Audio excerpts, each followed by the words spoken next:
கர்த்தருக்குள்ள பிரியமான தேவஜனங்களே, உங்கள் அனைவரும் வரவேற்கிறோம். இன்றைய குறித்து பார்க்க இருக்கிற விஷயம் மத்தேயு 8ஆம் அதிகாரம். தொடர்ந்து நம் வசனங்களை வாசித்து சில விஷயங்களை நம் தியானிக்க இருக்கிறது உங்களுக்கு எல்லாருக்கும் புரியும் தெரியும் என்று நான் விசுவாசிக்கிறேன். இந்த நாட்களில் நான் அடிக்கடிக்கு நம்ம வாழ்க்கையை நம்ம என்ன பண்ணி பார்க்கணும், ஆராய்ந்து பார்க்குற ஒரு விஷயத்தை நம்ம என்றுக்கும் பழக்கத்தில் வைத்து கொண்டு வேண்டும் என்று நான் உங்களை கேட்டுக்கிறேன். நானும் அதை செய்கிறேன். அதனால் நம்ம எல்லாரும் கிறிஸ்துக்குள்ளே இருந்து வாழ்க்கையில் முன்னேறதுக்கு இது ஒரு நல்ல ஒரு பிரயோஜனமாக இருக்குன்றது நான் விசுவாசிக்கிறேன். என்னோடய வாழ்க்கையிலும் நம் எல்லாரோட வாழ்க்கையிலும் இது மிக பிரயோஜனமாக இருக்க வேண்டும் என்று நம்ம ஆண்டவரை கேட்டுக்கலாம். அதே போல் இந்த அதிகாரத்தில் இயேசு கிறிஸ்து எப்படி கை ஆண்டார் இருந்ததை நம்ம பார்க்குறோம். அது மட்டும் இல்லை, எப்படி குணமாக்கினார், ஒவ்வொரு விஷயத்தையும் மிக தெளிவாக அவர் நடத்தி கொண்டு செல்றதை நம்ம பார்க்குறோம். அதனால் நம்ம இந்த விஷயங்களை கேட்கும் போது மிக தெளிவாக நம்ம கேட்கணும். உங்களுக்கு புரிஞ்சாலும் புரியலன்னா மறுபடியும் கேளுங்க, உங்களுக்கு புரியும். அதே போல் இந்த விஷயத்தில் உங்களுக்கு எதுனா இதில் ஆட் பண்ணணும், இதில் இந்த மாதிரி இருக்குது அப்படின்னு சொல்லணும்னு விசாரிச்சிங்கன்னா எனக்கு வெளிப்படுத்துங்க. நம்மளும் அதுக்கு ஏற்ற மாதிரி இது எப்படின்னா ஒரு பைபிள் ஸ்டடி மாதிரியோ ஒரு மெசேஜ் மாதிரியோ இல்லாதபடிக்கு நம்ம எல்லாருக்கும் ஒரு மிக பிரயோஜனமாக இருக்கணுன்றதுக்கோசம் தான் இந்த டாப்பிக்கை நம்ம எடுத்து பேசுகிறோம். இதில் நானும் வளரணும், நீங்களும் வளரணும், நம்மளோட இயேசு கிறிஸ்து பார்த்து நம்ம எல்லாரையும் ஆசீர்வதிக்கணுன்றது தான் என்னோட ஒரு மிகப்பெரிய ஒரு வாஞ்சை. அது நான் மட்டும் இல்லை, என்னோட எல்லாரும் வளர வேண்டும். அதே போல் மற்றவங்களை அதை பார்த்து பல பேர் சாட்சியாக வாழ வேண்டும் என்று நான் விசுவாசிக்கிறேன். ஏன்னா இந்த காலத்தில் நம்மளோட வாழ்க்கையில் நம்ம செய்கிற ஒவ்வொரு விஷயத்தையும் நம்ம நினைத்து பார்த்தா மிக பயங்கரமாக இருக்கிறது. இந்த உலகத்தில் நடக்கிற காரியங்கள் வைத்து பார்க்கும்போது மிக பயங்கரமாக இருக்கிறது. ஆனால் கிறிஸ்துவாக நாம் பயப்படாதபடிக்கு நமக்கு எல்லாமே முன்னே நம் கண்ணில் நம் கையில் கொடுக்கப்பட்டிருக்கிறது. நம்ம இதயத்திலும் பரிசுத்த ஆவியானவர் கிரியை செய்கிறார் என்ற விசுவாசம் நம்ம எல்லாருக்கும் உண்டுன்னு நான் விசுவாசிக்கிறேன். அதே போல் பரிசுத்த ஆவியானவர் இதை தொடர்ந்து நடத்த வேண்டும் என்று நான் விசுவாசிக்கிறேன். ஏன்னா பரிசுத்த ஆவியானவர் எங்கே இருக்கிறாரோ அங்கே எல்லாம் பரிசுத்த ஆவியானவர் கிரைகள் கண்டிப்பாக எல்லாருக்கும் கிடைக்கும். ஏன்னா பரிசுத்த ஆவியானவர் எல்லாருக்கும் கொடுக்கப்பட்டிருக்கு, எல்லாருக்கும் அருளப்பட்டிருக்கு என்று பைபிளில் தெளிவாக நம்ம பார்க்குறோம். இதே போல் தான் நம்ம தெளிவும் நம்ம அறிவும் புத்தியும் தேற்றிக்கொள்ள சமயம் இது. ஒவ்வொரு நாளும் நம்மளை கண்மணி போல காக்கிற தேவனுக்கு நாம் என்ன பண்ண வேண்டும், இது நம்மளோட வாழ்க்கையில் நம்ம இதை வைத்து பார்க்கும் போது, வேதை வாசிக்கும் போது, இதெல்லாம் நம்ம வாழ்க்கையில் நம்ம நம்ம நேரத்தை செலவழிக்கும் போது நமக்கு தான் அதனால் பிரயோஜனம். என்னென்றால் நமக்கு பழைய காரியங்கள் தெரியாது, இருந்தால் நமக்கு பைபிளில் கொடுக்கப்பட்டிருக்கிற ஒவ்வொரு விஷயத்தையும் நாம் வைத்து பார்க்கும் போது நம்மளோட காரியங்களில் நம் மிக சுலபமாக நடத்தி செல்ல குடும்பத்தையோ அல்லது இந்த உலகத்திலையோ நம்ம மிக தெளிவாக நம்ம வாழ்க்கையை என்ன பண்ண முடியும், நம்ம வாழ்ந்து காட்ட முடியும். ஏன்னா பல பேருக்கு நம்ம சாட்சியாகவும் இருக்க தேவனால் கூடும். நம்மளை நம்ம நடக்கிற நடவடிக்கைகள், நம்ம ஆராய்ந்து பார்க்குற விஷயங்கள் எல்லாம் வைத்து பார்க்கும்போது ஜனங்கள் என்ன பண்ணுவாங்கன்னா நம்ம வாழ்க்கையை பார்த்து கண்டிப்பாக அவங்க மனம் திரும்புவார்கள். நான் இவ்வளோ பேசுனால இது கேட்டு மனம் திரும்புவார்களா எனக்கு தெரில, இல்லை நம்ம நடுக்கிற வச்சு எனக்கு தெரில அப்படின்னு நினைக்கிறவங்க கண்டிப்பாக பைபிளை வாசிக்க வேண்டும். கேட்கும் போது மிக தெளிவாக தெரிஞ்சு அது நீங்கள் என்ன பண்ணணும்னா மற்றவங்களுக்கும் அதை பற்றி நீங்கள் சொல்லும் போது உங்களுக்கு பல விஷயங்கள் புரியும். நானும் அப்படி தாங்க. நான் என்ன பண்ணுறேன்னா, நான் பாருங்களேன், நான் படிச்சுட்டு அப்படியே விட்டுட்டு நான் எனக்காக தானிக்கலாம். நான் மாதிரி யூடியூப்பில் போடும்போது இதனால் எனக்கு என்ன வரும், சில பேர் ஃபஸ்ட்டு சப்ஸ்கிரிப்ஷன் வரும், அப்புறம் காசு வரும், அதெல்லாம் ஒரு பக்கம் இருக்கட்டுங்க. என் வாழ்க்கையில் ஆவிக்குரிய வாழ்க்கையில் நான் எவ்வளோ பலன் அடைஞ்சேன், அதுதான் எனக்கு பெனிஃபிட். இங்கே பெனிஃபிட் என்னன்னா பணமோ இல்லை என்னோடய புகழ்ச்சியோ என்னென்னவோ இருக்காங்க, எத்தனையோ பெரிய போதகருங்க இருக்கிறாங்க. ஆனால் என்னோடய வாழ்க்கையில் நான் இந்த நேரத்தை செலவழிக்கும் போது இந்த நேரங்கள் எனக்கு எவ்வளோ பிரயோஜனமாக உள்ளது, அதே நேரத்தில் மற்றவங்களுக்கும் பிரயோஜனமாக உள்ளதா என்றது தான் நான் பார்க்குறேன். இந்த விஷயங்களை யாருன்னா கேட்டு எனக்கு சில வார்த்தைகளை சொல்லும்போது, எப்படி இயேசு கிறிஸ்துக்கிட்ட வந்து சில பேர் வந்து நீங்கள் கேட்டிருக்கலாம் 10 குஷ்டரோகிகளை சுகப்படுத்தினா அதில் ஒரு குஷ்டரோகி தான் வந்து அவருக்கு என்ன பண்ணார், நன்றி சொல்லிட்டு போனார் என்று பைபிளில் தெளிவாக இருக்குது. அந்த மாதிரி எத்தனையோ பாடுகள் மத்தியில் ஜனங்க இருக்கிறாங்க, எத்தனையோ மெசேஜ்களுக்கு ஜனங்க பெரிய பெரிய போதகர் கொடுத்துக்கிறாங்க, கேட்குறாங்க, இல்லைன்ட்டு இல்லை, வாழ்க்கையில் முன்னேறாங்க, இல்லைன்ட்டு இல்லை. ஆனால் சில பேர் விட்டு போடுறாங்க. அந்த சில பேருக்கு இந்த செய்தி போய் சேரணும், இந்த விஷயங்களை போய் சேரணும். அந்த விஷயங்களை கேட்டு கர்த்தரோட சித்தமானா எல்லாரும் வந்து கர்த்தருக்குள்ளே வர வேண்டும் தான் என்னோட வாஞ்சை. அதே போல் என்னோட வாழ்க்கையில் நானும் மிகப்பெரிய அந்த ஆவிக்குரிய வாழ்க்கையில் முன்னேற வேண்டும். என் வீட்டாரம் எல்லாரும் வந்து நானும் என் வீட்டாரம் வந்து தேவனை சேவிப்போன்ற விசுவாசத்தோடு நான் இந்த செய்து கொண்டு இருக்கிறேன். அதனால் எல்லாரும் நம்ம வாழ்க்கையில் நீங்களும் தெரிஞ்சது உங்களுக்கு வெளிப்படுத்துறத நீங்கள் ஆண்டவர் சொல்கிறத வேறு பெரிய விஷயம் இல்லைங்க. இன்றைக்கி நிறைய பேர் வந்து ஏஐ வச்சுட்டு பேசுங்கிறாங்க, ChatGPT வச்சு அதில் வர மெசேஜ் வச்சு பேசுகிறாங்க. அது எவ்வளோ அளவுக்கு சரின்றது எனக்கு தெரில. ஆனாக்கா ஏஐ ChatGPT யூஸ் பண்ணணும், அது வந்து கையளுக்கு மட்டும்தான் யூஸ் பண்ணணும். அது வந்து எப்படி அதை தேவைக்கு மட்டும்தான் அதை யூஸ் பண்ணணும், முழுவதுமாக யூஸ் பண்ணக்கூடாதுன்னு நான் நினைக்கிறேன்.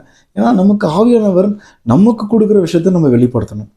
பரிசுத்த ஆவியானவர் நம்மளோடு இருந்தார்னா பல காரியங்கள், என்னங்க ChatGPT, என்னங்க ஏஐ, இதெல்லாம் ஒன்றுமே இல்லை ஆண்டவர் முன்னாடி. இதுக்கு பெரிய காரியங்கள் நம்மளால் நம்ம ஆவிக்குரிய ஆண்டவர் நம்ம வாயால் பேச வைப்பாருங்க. நம்ம வாயும் நம்ம இதயம் நம்ம தெளிவான புத்தி இருந்தால் போதும், கர்த்தர் நம்மளோட ஆளுகை செய்வார். பல பேர் அதனால் ரட்சிக்கப்படுவார் என்றது நான் விசுவாசிக்கிறேன்.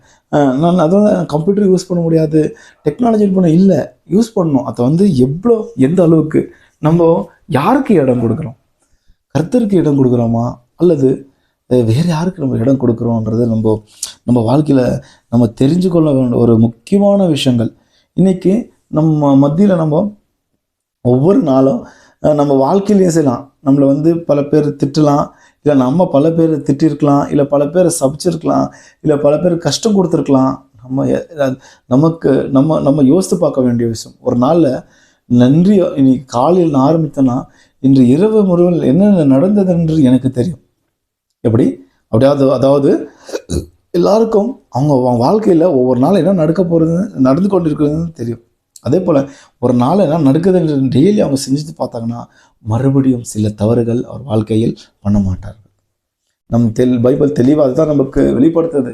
நம்ம வந்து கிறிஸ்துவ போல இருக்க வேண்டும் என்று. பட் இந்த உலகத்தில் அதுக்கு கஷ்டங்கள் பாடுகள் மத்தியிலும் நம் கிறிஸ்துவை பற்றி நினைத்து ஒரு நாளும் அவர் சமூகத்தில் இருந்து நம்ம வாழ வேண்டும் என்று நம்ம விசுவாசிக்கிறோம், தவறில்லை. அதே போல் பல பேரும் வாழ வேண்டும் என்று நம்ம நினைக்க வேண்டும். ஏன்னா இன்றைய நாளில் பல பேர் என் குடும்பம், என் வீடு, ஓகே இது இருக்கலாம், பல பேர் அப்படி தான் நினைக்கிறோம். ஆனால் இயேசு கிறிஸ்து வந்து நமக்காக கொடுத்த காரியங்கள் எப்படி.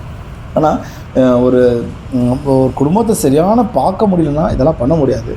முதலாவது அவங்க குடும்பத்தை என்ன பண்ணணும், அவங்க சரியான விதத்தில் அவங்க நடத்தணும்.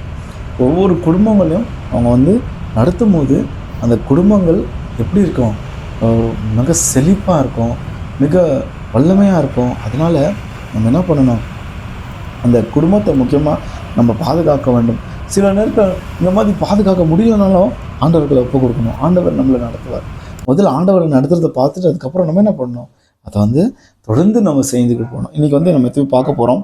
இந்த மத்தேயு அதிகாரத்தில் முதலாவது வசனத்துலேருந்து நம்ம தெளிவாக இன்றைக்கி பார்க்குறோம். வசனத்தை வாசிக்க கேட்போம். வசனங்கள் எப்படி நமக்கு என்ன சொல்லி கொடுக்கறது அப்படின்றத நம்ம பார்ப்போம். 8ஆம் அதிகாரம். 1. அவர் மலையிலிருந்து இறங்கின போது திரளான ஜனங்கள் அவருக்கு பின் சென்றார்கள். 2. அப்பொழுது குஷ்டரோகி ஒருவன் வந்து அவரை பணிந்து, ஆண்டவரே, உமக்கு சித்தமானால் என்னை சுத்தமாக்க உம்மால் ஆகும் என்றான். இயேசு தமது கையை நீட்டி அவனை தொட்டு, எனக்கு சித்தம் உண்டு, சுத்தமாகு என்றார். உடனே குஷ்டரோகம் நீங்கி அவன் சுத்தமானான். 4. இயேசு அவனை நோக்கி, இதை நீ ஒருவருக்கும் சொல்லாதபடி எச்சரிக்கையாயிரு. ஆயினும் அவர்களுக்கு சாட்சியாக நீ போய் ஆசாரியனுக்கு உன்னை காண்பித்து மோசே கட்டளையிட்ட காணிக்கையை செலுத்துகிறார். இங்க பாருங்க, ஒரு குஷ்டரோகி வராரு. குஷ்டரோகி வந்துட்டு அவருக்கு இயேசு கிறிஸ்து கிட்ட அவர் வந்து பணம் கேட்கல, ஐஸ்வர்யத்தை கேட்கல, அவரோட சௌரியத்தை கேட்கல. அவர் என்ன கேட்டாரு? அதை வந்து எவ்வளோ பணிவாக வந்து கேட்குறாருன்னா பைபிளில் தெளிவாக போட்டிருக்கு. 2ஆம் வசனத்தில் ஒரு தெளிவாக வந்து கேட்டார்.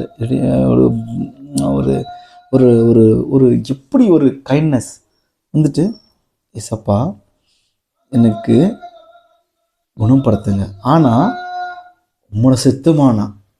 இப்படி இயேசு கிறிஸ்து ஒரு இடத்துல வந்து தேவன்கிட்ட கேட்பார், என்னோட சித்தம் இல்லை உம்மோட சித்தம்ன்ற மாதிரி. அதனால இங்கே இந்த இந்த குஷ்டரோகி வந்து இந்த மனிதன் வந்து அவர்கிட்ட கேட்குறாரு, உம்மோட சித்தமானா என்னை குணமாக்குங்க.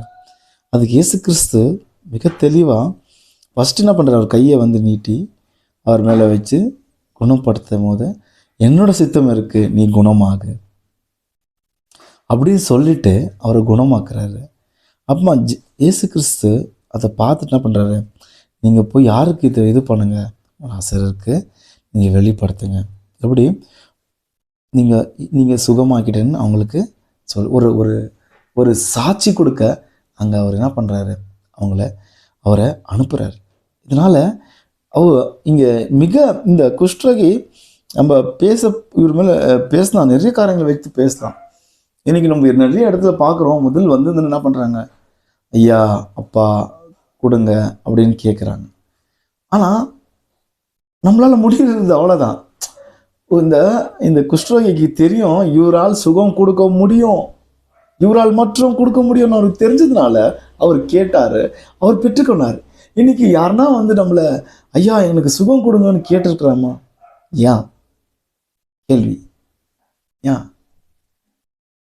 நம் வாழ்க்கையில் அற்புதங்கள் நடக்கணுங்க. நம் வாழ்க்கையில் அற்புதங்கள் நடக்கும்போது தான் இந்த மாதிரி காரியங்கள் பல விஷயங்களை கேட்பாங்க. வந்து எத்தனையோ சபைகள் நடக்குது, இல்லைன்ட்டு இல்லை. ஆனால் நீங்கள் யோசித்து பாருங்க, இந்த மெசேஜ் கேட்டீங்கிற நீங்கள் எடுக்கிற இடத்துல நடந்ததா? உண்மையால நடந்ததா? ஆமாங்க. ஆனால் ஒவ்வொருத்தருக்கும் ஒரு டாலண்ட் இயேசு கிறிஸ்து கொடுத்துருக்குறாரு. இதை வச்சு நம்ம செய்கிறோம், அது தவறல்ல. அவர் கொடுத்த கிஃப்டை நம்ம என்ன பண்ணோம்? பயன்படுத்துகிறோமா? அதுதான் முக்கியம். இன்னைக்கு எனக்கு கிஃப்ட் என்ன இருக்குதுன்றது நம்மளுக்கே தெரியல. அது நம்ம தேடுறோமா? ஆண்டவர்கிட்ட கேட்குறோமா? ஆண்டவரே எனக்கு என்ன கிஃப்ட் இருக்குது காமிங்க, உங்கள் சித்தத்தை வெளிப்படுத்துங்க. அது போல நம்ம யோசிக்க ஒரு விஷயம், யோசித்து பார்த்தா நம்ம கர்த்தர் நமக்கு பேசும் ஒரு கேளுங்களை போல கொடுப்பார், கண்டிப்பாக கொடுப்பார். அடுத்த வருஷம் நம்ம கேட்க போயிருப்போம். 5. இயேசு கப்பர்நகூமில் பிரவேசித்த போது 100க்கு அதிபதி ஒருவன் அவரிடத்தில் வந்து, 6 ஆண்டவரே, என் வேலைக்காரன் வீட்டிலே திமிர்பாதமாய் கிடந்து கொடிய வேதனைப்படுகிறான் என்று அவரை வேண்டிக் கொண்டான்.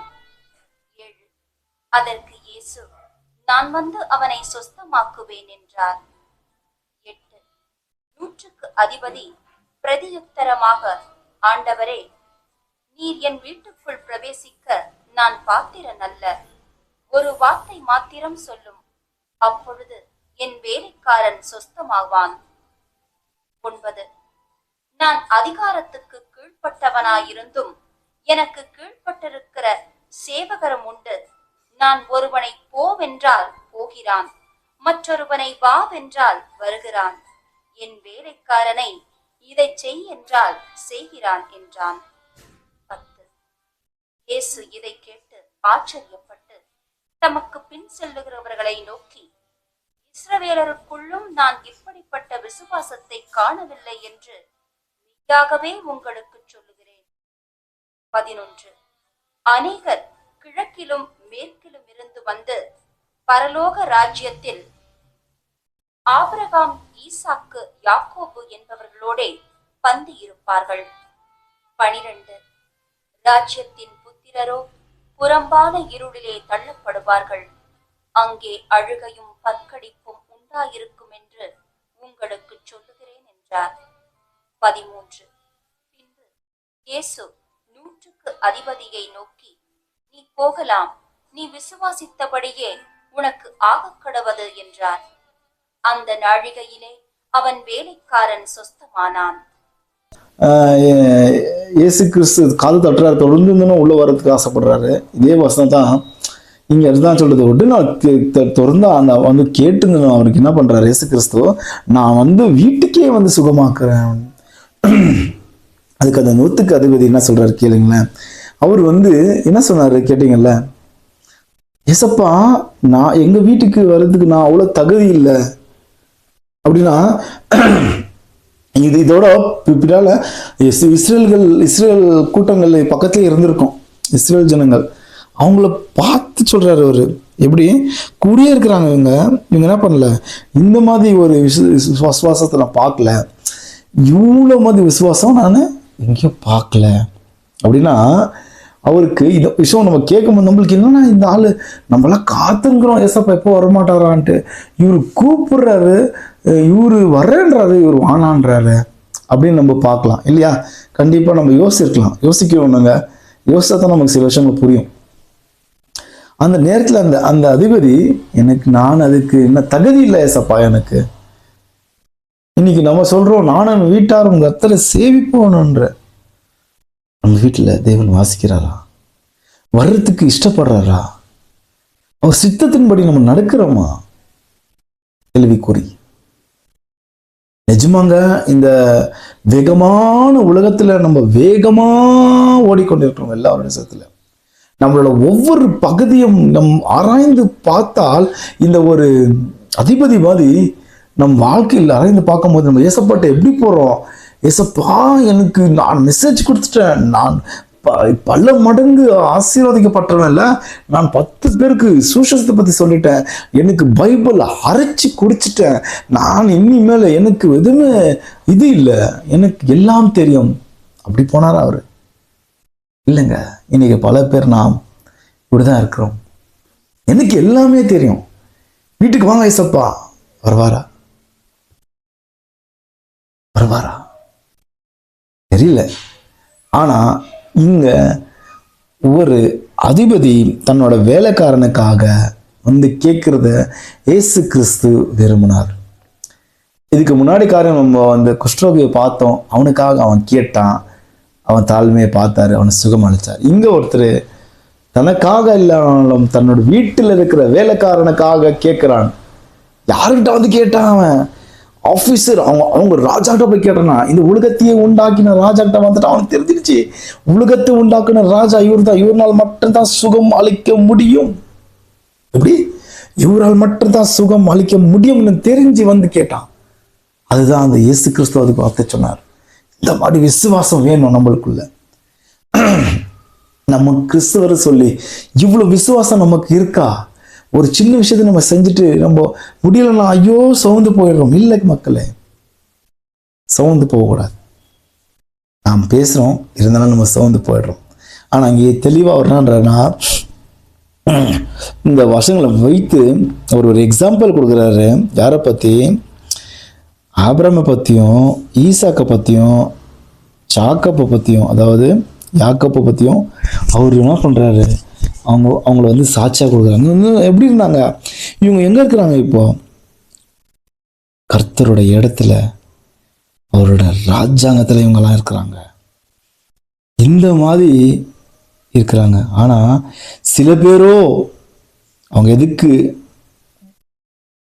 கீழ்ப்படிஞ்சு போறாங்கன்னா, இருளின் ராஜாங்கம் என்று பைபிள் தெளிவா கூறுகிறது. இந்த வசனத்துல 12ஆம் வசனத்துல இருளின் ராஜாங்கத்துல சில பேர், அது யாரும் நம்ம யோசித்து பார்க்க முடியாது அப்படின்ட்டு அது பதில் கொடுத்துட்டு அவருக்கு கேட்ட இதுக்கு அவர் சுகமாகிட்டு அந்த இடத்துல சுகமாகிக்கிட்டாரு. இந்த விஷயத்த சொல்றாரு. இது யாருக்கு சொல்றாரு? நம்ம ஆராய்ந்து நம்ம போக வாழ்க்கையில பணமாக தான் நம்மளுக்கு இப்போ புரியல, இதுக்கப்புறம் புரியும் நான் விசுவாசிக்கிறேன். 14 வசனத்துல என்ன சொல்றாங்க? அங்க என்ன சொல்றாங்கன்னா, அங்க பார்த்துட்டு இருந்தோம், அந்த ரோமோட ஆபீசர், அந்த 100க்கு அதிபதி வீட்டுக்கு போனார். வீட்டில் போய் கேட்குறாரு, என்ன ஆச்சு, எப்போ அவன் சுகமானான்?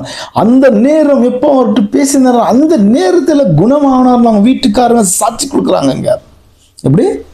அப்போ அந்த 100க்கு அதிபதிக்கு எப்படி இருந்தக்கும் யோசித்து பாருங்க. அதுதாங்க இயேசு கிறிஸ்து.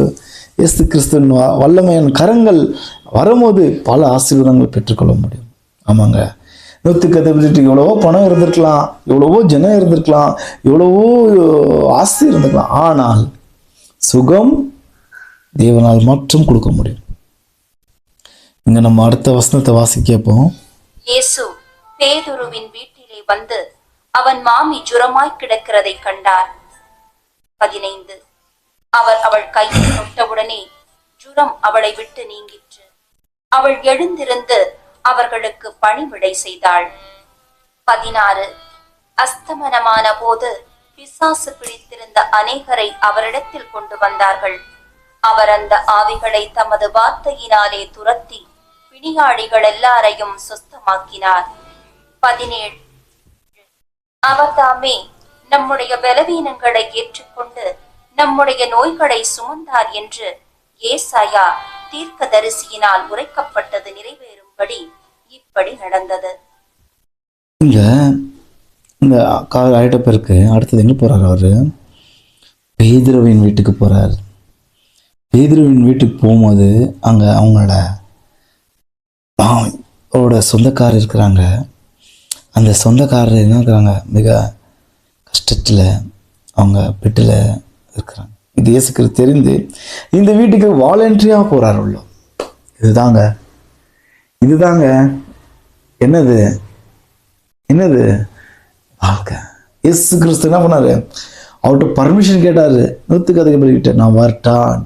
ஆனால் இங்கே இயேசு கிறிஸ்து உள்ளே போயிட்டு அந்த ஸ்ரீயை பார்த்து அவருக்கு என்ன பண்ணுறாரு? குணமளிக்கிறாரு.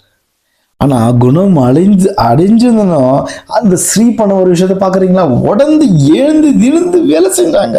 அவருக்கு என்ன கொடுத்தாங்க? ஒரு நல்ல ஒரு சாப்பாடு கொடுத்துருப்பாங்க. பணிவிடைகள் செய்தார், எல்லாத்தையும் செஞ்சாங்க.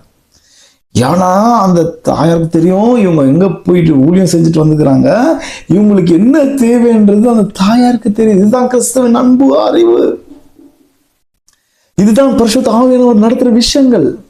உடனே எந்திரிச்சு எல்லா காரியங்களும் செய்தாங்க. பைபிள் தெளிவா சொல்லுது.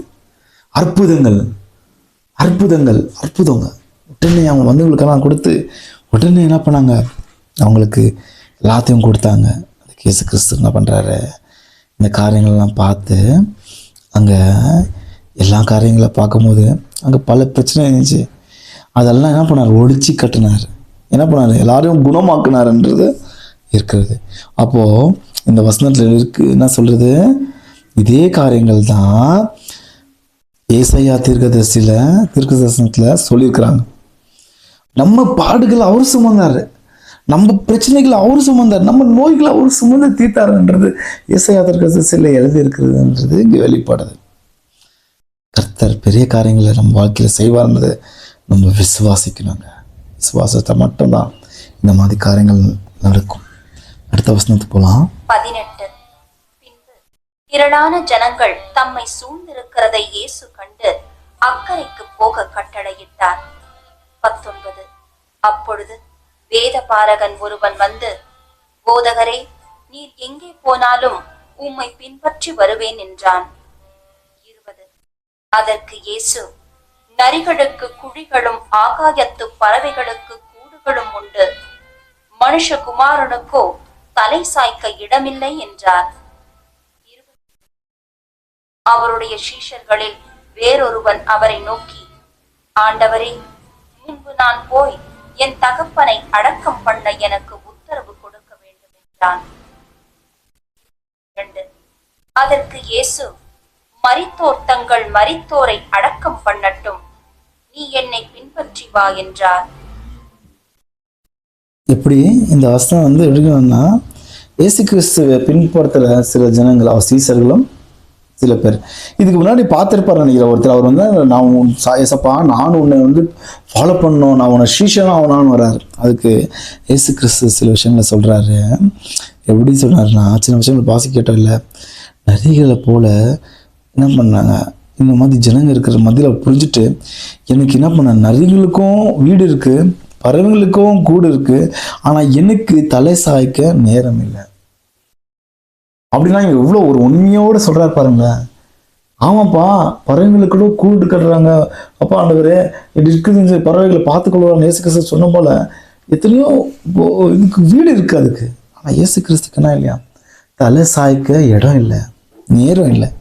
அந்த மனுஷன் என்ன நினச்சிருப்பாரு? உடனே ஐயோ ஓடிடலாம்ப்பா அப்படின்னு நினச்சிருப்பாரா? யோசித்து பாருங்க. ஆனால் அதுக்கு அடுத்து அவர் ரொம்ப இந்த விஷயத்த ரொம்ப போல்டாக சொல்லியிருப்பாரு நான் விசுவாசிக்கிறேன். ஏன்னா தொடர்ந்து ஊழியங்களை செஞ்சுக்கிட்டே இருக்கிறார். அங்கே பாரு, இங்கத்தில் அங்கே போகணும், அங்கத்தில் இங்கே வரணும், நேரமே இல்லை அவருக்கு, செஞ்சுக்கிட்டே இருக்கிறார். ஏன்னாக்கா அவருக்கு என்னது அந்த டைம்குள்ளே முடிக்கணும்ன்ற ஒரு விசுவாசம், ஒரு கட்டளையாக அவர் மனதில் அவருக்கு எப்படி இருந்திருக்கும் யோசிச்சு பாருங்க. எல்லா காரியங்களும் செஞ்சுருந்தாரு. அதுக்கப்புறம் என்ன பண்ணார் அவர், அந்த விஷயத்த சொன்னிருந்தனோ அங்கே ஒருத்தர் சீசரான்றாரு, ஏசப்பா எங்கள் வீட்டில் எங்கள் அப்பா இறந்துட்டாரு, நான் போய் என்ன பண்ண போனோம், அவங்களுக்கெல்லாம் வந்து எல்லா வேலைகளும் செய்யணும். அதுக்கப்புறம் என்ன சொல்கிறாரு, அந்த மனுஷன்ட்டு அப்படி சொன்னார், இந்த மனுஷன்ட்டு என்ன சொல்கிறாரு, செத்துவனை பார்த்துக்கலாம். இன்றைக்கி நிறைய பேர் அப்படி தாங்க, நான் ஊழிய செய்யணும்னு வந்துடுறோம், ஆனால் எப்படி செய்கிறோன்றது தெரில. ஆனால் பரிசுத்த ஆவியானவர் இருந்து அது நடந்துச்சுன்னா பல அற்புதங்கள் நடக்கிறதுக்கு வாய்ப்பு. ஆனால் இங்கே என்ன சொல்கிறாரு, செத்துவங்களுக்கு என்ன பண்ணிட்டோம், வேலை செய்யட்டோம், நீ என்னோடு இருக்கிறப்பா அப்படின்ற சொல்கிறாரு. எனக்கு இங்கே லாசருக்கு ஒரு ஞாபகம் வருது. அவர் வந்துட்டான்னு தெரியும், இருந்தாலும் அவர் கழிச்சு தான் போவார். அவர் ஊழியம் தான் அவருக்கு இம்பார்ட்டன்ட். எத்தனையோ ஊழியக்காரர்கள் இன்றைய நாட்கள்லையும் எல்லாத்தையும் விட்டு, தன் குடும்பத்தையும் வீடும் எல்லாத்தையும் விட்டுட்டு வந்து செய்கிறாங்க, செஞ்சுருந்தாங்க முன்னாடி. அதனால தான் நம்ம இன்னைக்கு நிலைச்சு நிற்கிறோம். இயேசு கிறிஸ்துவ மாதிரி பல காரியங்கள் செய்தாங்க. நம்ம வாழ்க்கையில் அற்புதங்கள் நடக்கிறதுனா அவங்களும் ஒரு காரியம்தான். இயேசு கிறிஸ்துவ பிள்ளைகள் இயேசு கிறிஸ்துவுக்காக நின்றுனால இன்னைக்கு நம்ம சுலபமாக சில காரியங்களை பேசியிருக்கிறோம். அடுத்த வசனத்துக்கு போயிடுவோம். அவர் படவில் ஏறின போது அவருடைய சீஷர்கள் அவருக்கு பின் சென்று ஏறினார்கள். 24. அப்பொழுது படவு அலைகளினால் மூடப்படத்தக்கதாய் கடலில் பெருங்காற்று உண்டாயிற்று. அவரோ நித்திரையாயிருந்தார். 25. அப்பொழுது அவருடைய சீஷர்கள் வந்து அவரை எழுப்பி, ஆண்டவரே எங்களை ரட்சியும், மடிந்து போகிறோம் என்றார்கள். 26. அதற்கு அவர், அற்ப விசுவாசிகளே, ஏன் பயப்படுகிறீர்கள் என்று சொல்லி எழுந்து காற்றையும் கடலையும் அதட்டினார். உடனே மிகுந்த அமைதல் உண்டாயிற்று. 27. அந்த மனுஷர்கள் ஆச்சரியப்பட்டு, இவர் எப்படிப்பட்டவரோ, காற்றும் கடலும் இவருக்கு கீழ்ப்படுகிறதே என்றார்கள். இங்க இயேசு கிறிஸ்து இந்த கரைன்னு அக்கறைக்கு போறாரு. போகும்போது என்ன சொன்னார், அதுக்கு முன்னாடி தான் என்ன சொன்னார், பல சாய்க்க இடையான்ட்டு உங்களுக்கு சொன்னார். அப்போ நீங்கள் யோசித்து பாருங்க, அவருக்கு எவ்வளோ டயர்டாக இருந்திருக்கோன்னு யோசித்து பாருங்க. அவரோட டயர்டை பார்த்துட்டு என்ன பண்ணாரு, இப்போ இங்கே அங்கே போகிறோம், அந்த நேரத்தில் நம்ம என்ன பண்ணலாம், சீசர்கள் கூட இருக்கிறாங்க, நம்ம என்ன பண்ணலாம், கொஞ்சம் ரெஸ்ட் எடுக்கலாம்னு நினச்சிருப்பார். ஆனால் ஜனங்க பாருங்க தூங்க விடல. அவர் சொன்னார்ல, தலை சாய்க்க நேரம் இல்லை எனக்குன்ட்டு. இங்கே என்ன பண்ண, உடனே அவர் இப்படி தூங்க ஒருங்கிருப்பார். ஆனால் உடனே நீங்கள் என்ன பண்ணுறாங்க, அங்கே கடலில் அந்த இடத்துல ஒரு விவரமான சில விஷயம் நடந்திருந்தாங்க. இவங்க என்ன பண்ணிட்டாங்க, ஏசப்பாவை தட்டி எழுப்புறாங்க. ஏசப்பா நீங்கள் தூங்குறீங்களா, இங்கே பாருங்கள் எவ்வளோ பெரிய பிரச்சனை வந்திருக்கு, இந்த அலையை என்ன பண்ணுறது அப்படின்றாங்க. இந்த அலை பாருங்கள் எப்படி எங்களுக்கு கஷ்டம் கொடுத்துருது, புயல் வந்துட்டோன்னு நினச்சிருப்பாங்க. அப்போது இயேசு கிறிஸ்து அவங்கள பார்த்து சொல்கிறாரு, ஏன்பா உங்களுக்கு விசுவாசம் இல்லையாப்பா, நான் கூட இருக்கிறேன்ப்பா, உங்களுக்கு கூட இருந்து கூட உங்களுக்கு என்னப்பான்னு. உடனே என்ன பண்ணார், கடல் ஆட்டிட்டான், அந்த அந்த அதிர்த்தினார். அது வந்து அமைதி அடைந்தது என்று பைபிள் தெளிவாக நமக்கு என்ன பண்ணுது, சடன்லி வாஸ் ஏ கிரேட் லாம் அப்படின்னா அந்த அந்த அங்கே வந்து மறுபடியும் என்ன பண்ணுறாரு, சீசர்களுக்கு ஒரு பூஸ்டை கொடுக்குறாரு. அங்கே என்ன ஆச்சு, அந்த விஷயத்தை பார்த்து நினச்சிருப்பாங்க, இன்னொன்னா இவர் இந்த இதே வந்து அடிகிச்ச எப்படி இந்த கப்பலில் போகிறோம், இந்த அலையை வந்து அடிக்கிச்சுன்னா அப்போது எவ்வளோ பெரிய ஒரு புயலை அடிக்கிற மாதிரி அப்படி இவர் கீழ்ப்படிது அப்படின்னு ஒரு விசுவாசம் கொடுத்தாரு. ஆனால் அங்கே ஒரு எச்சரிக்கையும் கொடுத்தாரு. யாருக்கு, சீசர்களுக்கு. நீங்கள் இப்படி இருக்கக்கூடாது, நம் வாழ்க்கையிலும் கர்த்தர் எச்சரிக்கிறார், நம் வாழ்க்கையில் பல பிரச்சனை வந்தது, புயலை பார்த்து பயந்தாதபடிக்கு நம் தேவன் நம்மளோட கூட இருக்கிறார். அந்த விசுவாசம் நமக்கு தேவை. நான் இந்த விஷயத்த செய்ததுனால எனக்கு இந்த விஷயம் கிடைக்குது, இந்த விஷயத்த செய்ததுனால அந்த விஷயம் கிடைக்குது, இதெல்லாம் உலகத்தின் காரியங்கள். கிறிஸ்துவ விசுவாசிக்கிற அனைவருக்கும் தேவன் ஒத்தாசையில் இருக்கிறார். ஆனால் ரொம்ப முக்கியமான விஷயங்களை நம்ம செய்ய வேண்டும். வாழ்க்கையில் தொடர்ந்து சில விஷயங்களை ஆண்டவர் கூட நடக்கும்போது நமக்கு பல காரியங்கள் புரியும். யாராலையும் யார் வாழ்க்கையும் சொல்லிட முடியாது. இது இப்படித்தான் நடக்கும், இது அப்படித்தான் நடக்கும்ன்றது சொல்லிட முடியாது. ஆனால் பரிசுத்த ஆவியானவர் இருந்து செய்கிற காரியங்கள் கண்டிப்பாக நம் வாழ்க்கையில் ரட்சிப்புக்கு கொண்டு போகும். நாம் பல பேர் ரட்சிப்புக்கு கொண்டு வரோம். அடுத்த வசனத்தை நம்ம கேட்போம். அவர் அக்கறையிலே கெர்கெசேனர் நாட்டில் வந்தபோது பிசாசு பிடித்திருந்த 2 பேர் பிரேத கல்லறைகளில் இருந்து புறப்பட்டு அவருக்கு எதிராக வந்தார்கள். அவர்கள் மிகவும் கொடியராயிருந்தபடியால் அந்த வழியாக ஒருவனும் நடக்கக்கூடாதிருந்தது. அவர்கள் அவரை நோக்கி, இயேசுவே, தேவனுடைய குமாரனே, எங்களுக்கும் உமக்கும் என்ன? காலம் வரும் முன்னே எங்களை வேதனைப்படுத்த இங்கே வந்தீரோ என்று கூப்பிட்டார்கள். 30 அவர்களுக்கு கொஞ்ச தூரத்தில் அநேகம் பன்றிகள் கூட்டமாக மேய்ந்து கொண்டிருந்தன. 31 அப்பொழுது பிசாசுகள், நீர் எங்களை துரத்துவீரானால் நாங்கள் அந்த பன்றி கூட்டத்தில் போகும்படி உத்தரவு கொடும் என்று அவரை வேண்டிக் கொண்டன. 32 அதற்கு அவர், போங்கள் என்றார்.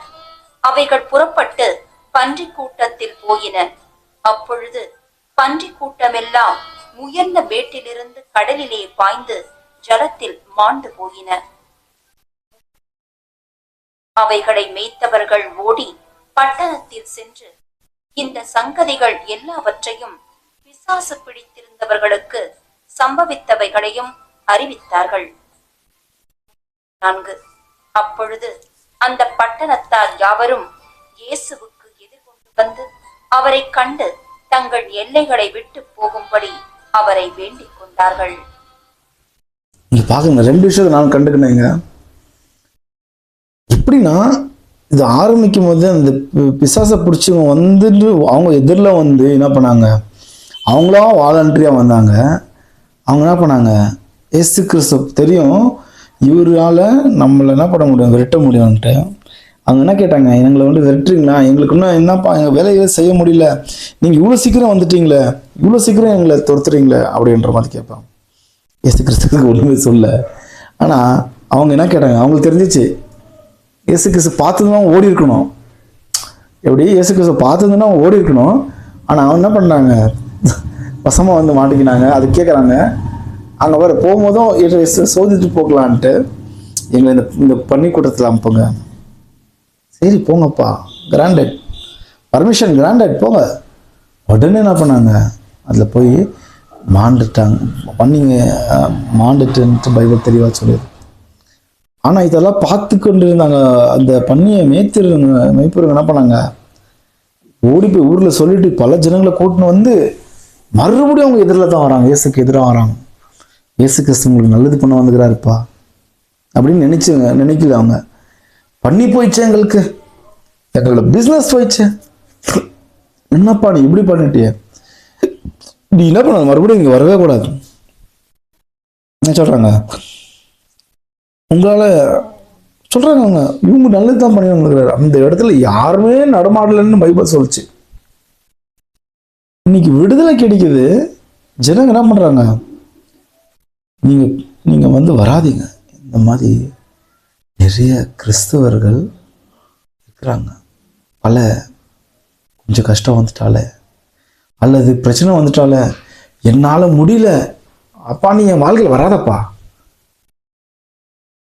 ஹெல்ப் பண்ண வர இயேசு கிறிஸ்து ரெடியாக இருந்தாலும் நீ எனக்கு வேணாம். எப்படி நீ எனக்கு வேணாம், என் வாழ்க்கையில் நீ ஏன் வர, நீ வந்ததுனால தான் எனக்கு எல்லாமே லாஸு, எனக்கு கஷ்டம். அவர் என்ன பண்ணுறாரு, உங்களை சுகமாக்க குணமாக்க வந்திருக்கிறாருங்க, குணமாக்க வந்திருக்கிறாரு. எது இருக்கோ இல்லையோ, இந்த கெட்ட பிடி கட்டுகள் சாபங்கள் இருக்காதபடிக்கு தேவன் அகட்டுவார். ஆனா அதை நம்ம விரும்பலைன்னா யாருக்குங்க நஷ்டம்? யாருக்குங்க நஷ்டம்? தேவன் நம் வாழ்க்கையில இருந்தா இதெல்லாம் விழுங்கும், இதெல்லாம் ஏழு வழியா ஓடும். ஏன்னா அவரால் மட்டும்தான் இதெல்லாம் ஓட்ட முடியும். அவரால் மட்டும்தான் அதுக்கெல்லாம் குணமாக்க முடியும். நாம் பல பேர் நம்மில் இருக்கிற பல பேர், ஐயோ எனக்கு கஷ்டம் வந்துட்டு, இது நான் இந்த விஷயத்தை செய்யறதுனால தான் இந்த கஷ்டம் வந்துட்டு. என் வாழ்க்கையில நான் அப்படித்தான் இயேசு கிறிஸ்து வருஷங்களை செயல்படும்போது என்னால கஷ்டம் ஓடி பண்ணேன். என் தேவனோட வார்த்தையை பேசும்போது என்ன நடந்தாலும் எது நடந்தாலும் இது போல் சொல்வார், என்னை கிறிஸ்துவத்தை எது பிரிக்க முடியாது? சாவோ மரணமோ இல்லை இந்த பிரச்சனைகளை எதுவுமே எனக்கு பிரிக்க முடியாது இயேசு கிறிஸ்து. இன்னைக்கு நம்ம அதை சொல்ல கத்துக்கணும். இன்னைக்கு நம்ம என்ன பண்ணணும்? அதை சொல்ல கத்துக்கணும். மற்றும் இல்லை, அதை நம்ம கரைபிடித்து நடத்த வேண்டும், நடந்து கொள்ள வேண்டும். நடத்த வேண்டும் நல்ல முடியாது, நடந்து கொள்ள வேண்டும். கிருபையே தேவனே, நீர் எங்களுக்கு ஒத்தாசை அனுப்புங்க, உம்மோட சித்தத்தின்படி நாங்கள் நடக்கிறோம், நீங்க எங்களுக்கு பாதை காட்டுங்க, உங்களோட பிரசன்னத்தில் எங்களை நடத்துங்கன்னு போது அவர் கிரியை செய்வார். எப்படி இந்த விஷயங்களை பார்க்கும்போது அந்த 100க்கு அதிபதி கேட்டானோ அந்த மாதிரி இந்த ஜனங்களை கேட்டாங்க, பல காரியங்கள் என்ன கிடைக்கும், அவங்களுக்கு ஆசீர்வாதமா இருந்திருக்கும். அந்த 2 பேர் நீங்க யோசித்து பாருங்க, அந்த 2 பேர் எப்படி ஆனா ரட்சிப்பு வந்துச்சாங்க. ஒரு 2 பேருக்கு சுகமாயிட்டா, அந்த 2 பேர்னால ஊருக்கே தெரிஞ்சிச்சா? இதுதாங்க வாழ்க்கை. அந்த 2 பேர் சுகமாயிட்டு எப்படி இருந்திருப்பாங்க? பைபிள் அது எங்க போட்டு தெரியல. ஆனா தேவனோட வல்லமை, தேவனோட கிருபை நம்மளோட இருக்கிறது. நிஜமாங்க நிறைய விஷயம் நிறைய பேருக்கு தெரியாது. ஆனா கொஞ்சம் கொஞ்சமா தெரியும் போது நம்ம அதை பகிர்ந்து மற்றவங்களுக்கு பேசும்போது, மற்றவங்களுக்கு கேட்கும் போது அந்த வார்த்தையில பல காரியங்கள் வெளிச்சத்துக்கு வருங்க. நான் முந்தியெல்லாம் சில விஷயங்கள் பண்ணும்போது ஐயோ இது சொன்னா அவங்க தப்பா நினைச்சிருவாங்களோ, இவங்க தச்சவங்க தப்பா நினைக்கிறவன் நினைச்சிட்டே இருக்கட்டும். என் சாட்சி என்னாலும் தேவனோட வல்லமையில் வெளிச்சத்தில் வர வேண்டும். என்னோட வாழ்க்கையின் சாட்சிகள் நடக்க வேண்டும் என்றால் நான் முன்னா ஒரு கண்ணாடி போல நிற்க வேண்டும். என் தேவன் இது பண்ணார், என் தேவன் எனக்கு இது செஞ்சார். ஆம், அது மட்டும் இல்லை, நம் வாழ்க்கையை நம்ம தொடர்ந்து பயணிக்கும் போது இந்த பயணத்தை பார்க்குற ஜனங்களுக்கெல்லாம் என்ன தெரியும்? இவர் ஒரு கிறிஸ்துவின் பிள்ளை. Not only the name Christian, அதாவது ஒரு வெறியும் ஒரு பேர் கிறிஸ்தவனா இருக்கக்கூடாது அல்லது ஊர் கிறிஸ்தவனா இருக்கக்கூடாது. இது நான் அடிக்கடிக்கு எனக்கு தோன்று சொல்ல ஒரு விஷயம். இன்னைக்கு நிறைய பேர் ராம்ஜி இருந்தானா அவன் கிறிஸ்தவன், அவன் கிறிஸ்தவன் மாறி மனம் திரும்பி இருப்பான். ஆனா ராம்ஜி இருந்தாலும் இவன் வந்து என்ன அப்படின்னு பாக்குறது அது நம்மளுக்கு தேவையில்லை. அவனுக்குள்ள பசுத்த ஆவியானவர் இருக்கிறாரா? இருக்கிறாரு. ஏன்னா அவன் தேவனை தேடிட்டான், அதாவது அவன் தேவனுக்குள்ள ரட்சிப்புல வந்துட்டான். சொல்றேன், நீங்க அவன் வேற யாரும் ராம்ஜியை பார்த்து கேட்டுறாதீங்க. அந்த மாதிரி நம் வாழ்க்கையில் பல பேர் கிறிஸ்தவனா, ஒரு கிறிஸ்தவனா இல்லது பரம்பரை கிறிஸ்தவனா வாழ்றோம். ஆனா தேவனுக்காக நான் என் தேவன் எப்படி சுகமாக்கினார், என் வாழ்க்கையில் எப்படி சுகமான வெளிப்படுத்துறாங்க. உடனே என்ன பண்ணாங்க? சில வருஷங்கள இயேசு கிறிஸ்துக்காக பல பேர் இன்னைக்கு இத்தனை காரியங்களை செய்தாங்க. இயேசு கிறிஸ்துக்காக நின்றாங்க. யாரை நான் அடிக்கடிக்கு நான் சொல்றது இதுதான். முந்தைய காலத்தில் பாருங்க, சென்ட் தாமஸ் அவரோட சீசர் இந்தியா தேசத்துக்கு வந்து இந்திய தேசத்துல பல விஷயங்கள் செஞ்சார். தோமா செஞ்சாருங்க இந்தியாக்காக. அவர் என்ன பண்ணாங்க? கல்லறையில் அடைச்சார். ஈட்டியில குடுத்தி ஒரு கல்லறையில் அடைச்சார். அவர் என்ன பண்ணிருப்பாரு? இன்னைக்கு எத்தனையோ அந்த இடம் வந்து அவர் போன இடம்லாம் நீங்க போய் பாருங்களேன். பல பேர் கிறிஸ்தவங்களா மாறி சாட்சியா நிக்கிறாங்க. பல பேர் கிறிஸ்தவங்களா மாறி சாட்சியா நிக்கிறாங்க. வைராகியமா ஒருத்தர ஆசீர்வாதமா இருக்கிறாங்க. அந்த நாடுல சில நாடுகள்ல மந்திரம் தந்திரம் இருந்த நாடுகள்ல அவர் போய் எதிர்ப்பான நாடுகளை வந்து செஞ்சார். யாரு? இயேசு கிறிஸ்துவ மறுதளித்தவர், இல்ல சாரி, இயேசு கிறிஸ்துவ சந்தேகப்படுத்தவர். இப்படி இயேசு கிறிஸ்துவ சந்தேகப்பட்டு அவரு கண்ணால அவர் விரலால அவரை தொட்டு பார்த்த பிறகுதான் அவருக்கு ஒரு என்ன ஆயிட்டு ஒரு விசுவாசம் வந்துட்டு. இதே போலதான் சந்தேகப்படுறது தப்பா தப்பு இல்லையா நீங்க யோசித்து பாருங்க. இன்னைக்கு அவர் பட்டதுனால இன்னைக்கு இந்தியா தேசத்துல எத்தனையோ பேர், எத்தனையோ கோடி ஜனங்கள் சொல்லலாம், ரட்சிக்கப்பட்டார். அதாவது அதுக்கு அடுத்தது எத்தனையோ ஊழியக்காரர்கள் தேசத்தை விட்டு, நாடை விட்டு, காடை விட்டு, எல்லாம் விட்டுட்டு, குழந்தை குட்டிகளை விட்டு இங்கே கஷ்டப்பட்டு நமக்காக செய்தார். எத்தனையோ கூலிக்காரங்க குடும்பமும் இங்கே வந்து சமாதி ஆகிட்டு தான் இருக்கும். ஆனாலும் தேவனோட ராஜாங்கத்துக்காக அவங்க இருந்தாங்க. இன்னைக்கு பல பேர் நம்ம மன்னிக்கிறோம். முதலாவது இயேசு கிறிஸ்துவின் பரிசுத்தமான வரிகள் நம்ம கேட்கணும், அவர் ஓமைகள். அது மட்டும் இல்லை, அவர் வாழ்க்கையில் அவர் எப்படி எப்படி நடந்தார் நமக்கு தெரிஞ்சு நம் வாழ்க்கையில் நடக்க வேண்டும். இந்த எத்தனை காரியங்களை பார்த்து நம்ம ஒரு முதலாவது இந்த 4 வசனத்தில் அந்த யாரை பற்றி பார்த்த லெப்பர்சி, அவன் வந்து என்ன பண்ணான், எனக்கு குணமாக்குங்கப்பா, எனக்கு குணமாக்குங்கப்பா அப்படி கேட்டான். உடனே என்ன பண்ணார், அவரை வந்து குணமாக்கினார். அடுத்தது யார், நூற்றுக்கு அதிபதியை பார்த்து, நூற்றுக்கு அதிபதி வந்து அவங்க வேலைக்காரனுக்காக சிருஷ்டித்தார். 2வது காரியம் பார்த்தோம். 3வது காரியம் இது போட்டார், அவர் வந்து எல்லாம் எங்கள் பேதுருவின் வீட்டுக்கு போய் அவங்க வீட்டில் இருக்கிற மாமியாரை சுகமாக்கினார். 3வது காரியத்தை பார்த்தோம். 4வது காரியத்தை என்ன பண்ணார், இயேசு கிறிஸ்து அந்த அவங்க கூட இருந்த ஃபாலோ பண்ண அந்த த காஸ்ட் ஆஃப் ஃபாலோவிங் ஜீசஸ் அப்படின்ட்டு ஆங்கிலத்தில் இருக்கிறது 6வது காரியம். 5வது காரியம் என்ன பட்டணும்.